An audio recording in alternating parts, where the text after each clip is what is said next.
बोडके सवाल Maharashtra TV news मध्ये आपले स्वागत। आपण पाहतात सवाल महाराष्ट्राचा, तुमचा आमचा सर्वसामान्य जनतेचा सवाल महाराष्ट्राचा। सुरुवात करूया आजच्या ताज्या घडामोडींनी। खरं तर अपप्रचार हा गावात पण होता आणि सेक्टरमध्ये पण होता आणि हा गावात अपप्रचार सुरू आहे अशी माहिती सुरुवातीला पण मला मिळाली होती। परंतु अपप्रचार कोण करतंय आणि ती लोक नक्की आहेत कोण ही माहिती मला कोणी सांगितली नाही। त्यावेळेस मी अनेक वेळा प्रयत्न केला विचारायचा माझ्या सहकाऱ्यांना, पण त्यांना पण ती माहिती नव्हती, नसेल कदाचित, किंवा त्यावेळेस ते उपलब्ध करून देऊ शकले नाहीत। परंतु मी वारंवार या गोष्टीसाठी चिंतित होतो की अशा प्रकारचं फेक नेरेटिव्ह माझ्या बाबतीत सुरू आहे। कारण माझा जो वार्ड होता आणि नंतर कारावे गावचा वाडा माझ्यासाठी न्यू वार्ड असल्यामुळे त्या ठिकाणी कोण करतंय, कसं करतंय आणि का करतंय हे माहीत नव्हतं। तर माझ्याबाबत एक नेरेटिव्ह असा पसरवला गेला, हे बघा, हे जे मी कराव्या गावातला ग्रुप आहे त्याचा स्क्रीनशॉट मी काढलेला आहे। त्याच्यामध्ये तुम्ही नाव जर वाचलं, एक बंटी निमेश आणि एक उम्या म्हणून नाव आहे त्याचं, तर ह्या लोकांनी एक फेक नेरेटिव्ह असा पसरवला, एक तयार केलं, एक षडयंत्र होतं त्यांचं। आणि तो षडयंत्र इकडच्या उमेदवाराला धरूनच, हे त्यांचे मित्र होते, तुम्ही जर फोटो बघितला व्हिडिओमध्ये वगैरे, आणि जो उमेदवार आहे विचारे त्याच्याबरोबर असणारे जे कार्यकर्ते आहेत त्यांच्या नातेवाईक, म्हणजे त्यांचा गावातला त्यांचा मेहुणा, त्याला घेऊन हे सगळं कटकारस्थान केलं होतं। त्याच्यामध्ये त्यांनी गावामध्ये असं चित्र निर्माण केलं की विशाल डोळसने शाळेमध्ये, गार्डनमध्ये जेवढी लोक लावले, म्हणजे शिव सेक्टरमधली, तर ती फक्त सेक्टरच्या लोकांना लावलं, गावातल्या लोकांना लावलं नाही। आता मी नगरसेवक 108चा होतो, तर निश्चितच त्यावेळेस जे लोक माझ्याकडे नोकरीसाठी येतील त्या लोकांना नोकरीला लावणं हे माझं कर्तव्यच आहे। माझ्याकडे करावे गावातील एकही सदस्य कधीही माझ्याकडे नोकरीसाठी आलेला नाही आणि त्यामुळे हा विषय कोणी बोलू शकत नाही। परंतु एक नेरेटिव्ह सेट करण्यात आला आणि तो नेरेटिव्ह तिकडच्या प्रकल्पग्रस्ताच्या माध्यमातून तो उचलला गेला, म्हणून काही लोकांनी त्याच्यावरती विश्वास ठेवला आणि त्याचा फटका मला मिळाला। आणि हा जो प्रचार आहे हा पूर्ण महिनाभर हा सुरू होता, या आधी पण सुरू होता, आणि त्याला जबाबदार फक्त तेच नाही आहेत, जी अशी लोक आहेत ज्यांनी याच्या आधी पण अशा प्रकारच्या शंका उपस्थित केल्या होत्या। माझ्या वार्डामध्ये CBSE शाळा होती, त्याच्यामध्ये जे प्रवेश होत होते तर माझ्या वार्डातले सगळेच प्रवेश व्हायचे सुरुवातीला, कारण ती शाळा जी आहे 1 ते 3 किलोमीटरच्या आतमध्ये यायची। RT अंतर्गत त्यांना बाय डिफॉल्ट ॲडमिशन मिळायचं। उलट मी सगळ्याचे ॲडमिशन संपले त्याच्या 2-3 महिन्यानंतर जायचो, एखादा कोणी कॅन्डिडेट राहिला असेल तर त्याच्यासाठी बाबा यांना ॲडमिशन द्या म्हणून। परंतु तिकडे असं चित्र निर्माण केलं गेलं की मी सांगितलं शाळेला की तुम्ही इकडच्या लोकांना देऊ नका ॲडमिशन, गावातल्या देऊ नका, सेक्टरच्या द्या। मला सांगा की शाळा जी आहे ही माझं काय ऐकेल? शाळा जी RTच्या नियमांतर्गत चालते आणि त्यानुसार त्या RTच्या नियमांतर्गत 1 ते 3 किलोमीटरच्या अंतरामध्ये राहणाऱ्या विद्यार्थ्यांनाच त्या ठिकाणी ॲडमिशन दिलं गेलं। त्याशिवाय जर आपण वस्तुस्थिती बघितली, 50% वर मुलं जी आहेत ती करावेतील आहेत। जर मग असं असेल त्या तिकडच्या मुलांना ॲडमिशन द्यायचं नाही, मग ही मुलं आली कुठं? त्यांना ॲडमिशन मिळालं कसं? एक तरी पालक दाखवा, एक तरी अधिकारी दाखवा, एक तरी त्या ठिकाणचा कोणी शाळेचा सहकारी दाखवा की कधी विशाल डोळस म्हणलं की गावातल्या सहकाऱ्यांना देऊ नये। उलट ज्या लोकांनी मला मदत मागितली त्या लोकांना त्यावेळेस मी ॲडमिशनसाठी मदत केली की नाही हे त्यांना जाऊन तुम्ही विचारू शकता। बघा, ते तर त्याचा मी आय विटनेस स्वतः आहे। इलेक्शनच्या 2 दिवसाआधी रात्री 4 वाजता वैभव नाईक जे आहेत हे आमच्या जो उमेदवार आहे माझ्या विरुद्ध त्याच्याबरोबर ती रात्री आम्हाला त्या दरम्यान तिकडे दिसले होते आणि त्याबाबत मी पक्षश्रेष्ठीला पण कळवलं होतं।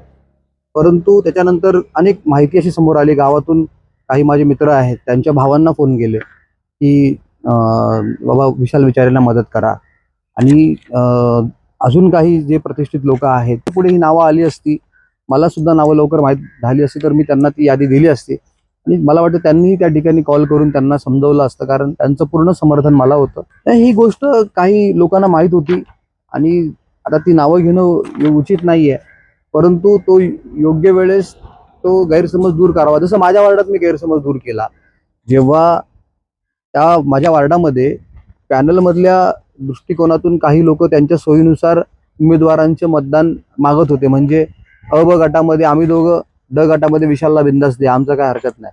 अशा प्रकारचं माझ्या जे मतदार आहेत त्यांच्याकडे हे लोक मागणी करत होते. परंतु मी प्रत्येक सोसायटीमध्ये जाऊन, त्यानंतर प्रत्येक ठिकाणी जाऊन म्हणजे माझ्या कार्यालयात सगळ्यांना बोलवून जेवढेही कार्यकर्ते सगळ्यांना सांगितलं आपण पॅनलमध्ये लढतोय, नाईक साहेबांचे उमेदवार आहे, त्यामुळे एकही जरी पडला तरी आपल्या नाईक साहेबांना नुकसान होऊ शकतं. तर ही भूमिका मी घेतली होती त्यावेळेस. तर त्यावेळेस मी पॅनल पूर्णपणे वाचवण्याचा प्रयत्न त्यावेळी त्या ठिकाणी केला. ज्या ज्या वेळेस संकट वाटली मला आजूबाजूची, समजा मी त्या ठिकाणी आमचे सहकारी दीपक पवार असतील, गणेश म्हात्रे असतील, त्यांना कळवलं या सोसायट्यांमध्ये अमुक अमुक व्यक्ती त्यांचं त्या ठिकाणी अशा प्रकारे इन्फ्लुएन्स करण्याचा प्रयत्न करतोय, तर तुम्ही तिकडे त्यांना बोलून लक्ष द्या त्यांच्याकडे. तर ही भूमिका मी घेतली. परंतु माझ्या बाबतीत तसं होताना दिसलं नाही. कोणत्या सोसायटीमध्ये माझ्याकडे दगाफटका होऊ शकतो, कोणत्या गावामध्ये कोणती लोक माझ्याबद्दल अपप्रचार करतात, ह्या गोष्टीचं शहानिशा होऊन ती गोष्ट थोपवणं अपेक्षित होतं. परंतु ते होताना दिसलं नाही. हे दुर्दैव आहे. निवडणूक होऊन गेलेली आहे आणि रिझल्ट पण आलेला आहे, त्याबद्दल मला काय म्हणायचं नाही. परंतु अशा प्रकारचं षडयंत्र करून जर कोणी निवडणूक जिंकून येत असेल, मला फक्त विभागातील त्या नागरिकांना हे सांगायचं आहे की ज्यांना तुम्ही म्हणताय की प्रामाणिक आहे, खरं आहे, सत्य आहे, हे आहे, हे सत्य आहे का, हे खरं आहे का, फक्त तुम्हाला एवढंच सांगायचं आहे. मी 10 वर्ष गेल्या या वार्डात काम करत असताना कधीही मी त्या जातीचा आहे, धर्माचा आहे किंवा कोणत्या जातीचा आहे हा कधी मी विषयच घेतला नाही. परंतु निवडणुकीच्या तोंडावरती गेल्या निवडणुकीमध्ये सुद्धा काही वेळा काही प्रमाणामध्ये जातीचा कार्ड जे आहे वापरलं जातं हे मला गेल्या वेळेस पण माहित होतं. आणि ह्याच उमेदवाराला मी जो जिंकला आहे त्याला मी ठणकावून सांगितलं होतं की तू जातीवाचा प्रचार करू नकोस. परंतु यावेळेस पण तसं होताना दिसलं. दुर्दैव आहे, एज्युकेटेड ठिकाणी आपण राहतो, सेक्टरमध्ये राहतो आणि जिथे विकासाला महत्त्व आहे, ह्या सेक्टरला जे पाहिजे ते म्हणजे नोकरी पण आपण अशी काय मोजून एकाच कास्टच्या लोकांना लावली असं नाहीये. त्या ठिकाणी मराठा समाजाचे असतील, त्या ठिकाणी बुद्धिस्ट समाजाचे असतील, दुसऱ्या ओबीसी समाजाचे असतील, सगळ्यांना त्या ठिकाणी नोकरी देण्याचं काम केलं. त्या ठिकाणी सगळ्या महिला असतील त्यांना पण आपण इक्वेलिटी ठेवण्याचा प्रयत्न केला आणि ही सगळे नियमाच्या अंतर्गत आपण सगळ्या गोष्टी केलेल्या आहेत.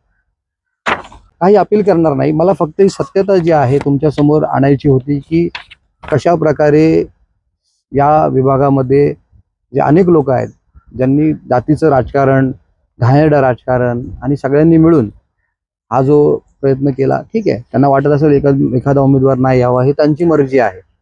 परंतु त्याच्यासाठी कोणत्याही थराला जाणं हे फक्त मला नागरिकांच्या लक्षात आणून द्यायचं होतं. त्याच्या मागचा कोणताही मोठं नाही. परंतु हे जे माझ्या विरुद्ध जे षडयंत्र जे करावे गावातून काही लोकांनी केलं, आज ना उद्या हा प्रभाग आता एकत्रच होणार आहे. त्यामुळे एकमेकांमध्ये मिसळणं, एकमेकांची कामं करणं हा भाग तर येणारच आहे. आणि ज्या प्रामाणिकपणे मी माझ्या विभागात काम केलं होतं, तरुणांना नोकरी दिली होती किंवा नोकरी उपलब्ध करून दिल्या होत्या, निर्माण पण केल्या होत्या, तर तशाच प्रकारचं काम करण्याचं माझं धोरण होतं पुढच्या येणाऱ्या काळामध्ये की आपण तिकडच्या लोकांना पण अशा प्रकारच्या नोकऱ्या उपलब्ध करून देऊ. पण दुर्दैवाने तसं झालं नाही. फक्त ती गोष्ट मनामध्ये राहून जाईल. लोकांसमोर जर नाही आणली तर लोकांना वाटेल की बाबा हे आरामात सगळ्या गोष्टी झालेल्या आहेत, निवडणूक अशी झाली आहे. तर नाही, निवडणूक घाणेरड्या पद्धतीने लढली गेली. त्या ठिकाणी अनेक चुकीच्या गोष्टी वापरून आपल्या स्वतःच्या पक्षाला दगाफटका करून दुसऱ्या पक्षाशी हात मिळवणी करून त्या ठिकाणी राजकारण केलं गेलं. परंतु आमचा प्रामाणिकपणा आम्हाला नडला. आम्हालाही ऑफर होती की दुसऱ्या उमेदवाराला मदत करून, गटातल्या उमेदवाराला मदत करून आम्ही त्या ठिकाणी आमची सीट वाचवू शकलो असतो किंवा आम्ही मताधिक्य मिळू शकलो असतो. परंतु आम्ही तसं केलं नाही. विरोधकांशी हात मिळवणी केली नाही. याचा फटका आम्हाला कुठे ना कुठे झालेला दिसतो. पण इट्स ओके. मला काय त्याच्याबद्दल 10 वर्ष मला नागरिकांनी या ठिकाणी संधी दिली होती. जे काही गोष्टी करायच्यात त्या सगळ्या गोष्टी ह्या विभागासाठी केलेल्या आहेत. मला असं कोणतं मनामध्ये खंत नाही की मी जर निवडून नाही आलो तर ते माझं राहून गेलं म्हणून. सगळ्या गोष्टी, सुविधा ज्या आहेत इकडच्या नागरिकांना जाता जाता आपण पुरवलेल्या आहेत. धन्यवाद.